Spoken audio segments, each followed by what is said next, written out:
তারেক রহমানের জন্য প্রস্তুত হচ্ছে গুলশানের একটি বাড়ি।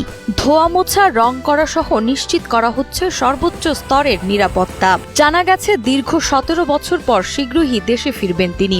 তার দেশে ফেরাকে কেন্দ্র করে নেতাকর্মীরা যেমন উচ্ছ্বসিত, তেমনি নতুন রূপে সাজছে গুলশানের এই ডুপ্লেক্স বাড়িটি। দেশনায়ক তারেক রহমান বাংলাদেশে আসছেন, এটা শুধু আমরা কর্মীরা না, বিএনপির যত নেতাকর্মী আছে, লক্ষ লক্ষ কোটি কোটি শুধু নেতাকর্মী, এদেশের আপামর জনগণ অত্যন্ত প্রত্যাশা নিয়ে উনি আসছে এবং সবাই তাকিয়ে আছে উনি দেশে আসবেন। জনাব তারেক রহমান 69 নম্বর বাড়িতে আশাবাদী আসবেন। বাড়িটা অনেক পুরানো বিধায় এখানে অনেক কিছু সংস্কার চলছে। গুলশান 2-এর এভিনিউ রোডের 196 নম্বর বাড়িতে তার থাকার সব প্রস্তুতি ইতিমধ্যে সম্পন্ন হয়েছে।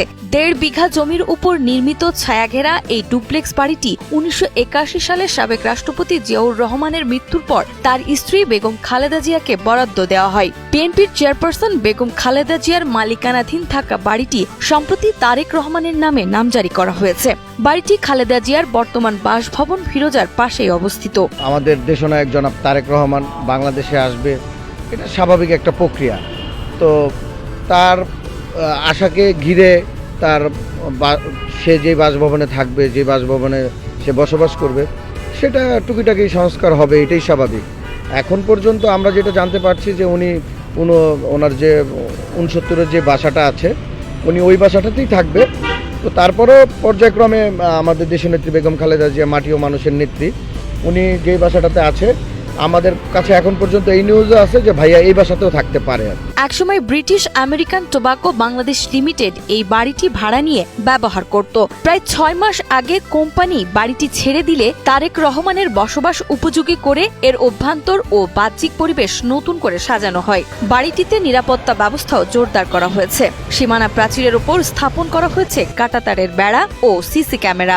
বাসার সামনে রয়েছে পুলিশি চেকপোস্ট এবং বিএনপির নিজস্ব নিরাপত্তা বাহিনী CSF এর কড়া নজরদারি। প্রধান ফটকের পাশে নির্মিত হয়েছে একটি হেল্প বক্স বা চেকপোস্ট। আমাদের প্রাণপ্রিয় নেতা, এদেশের মাটি ও মানুষের প্রাণপ্রিয় নেতা, উনি আসবেন, সেজন্য সংস্কার চাপ চলছে।